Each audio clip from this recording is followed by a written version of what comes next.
حفريات هنا فوق قمة جبل عند البحيرة المسحورة.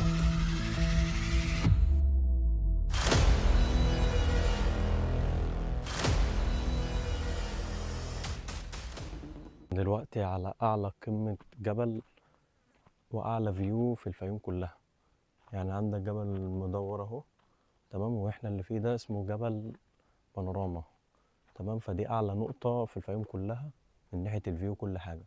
هنخلص من هنا ونروح بقى على الماجيك لين اللي هي البحيرة المسحورة ونصورها، وبعد كده نشوف بقى هنعمل ايه تاني. يلا بينا.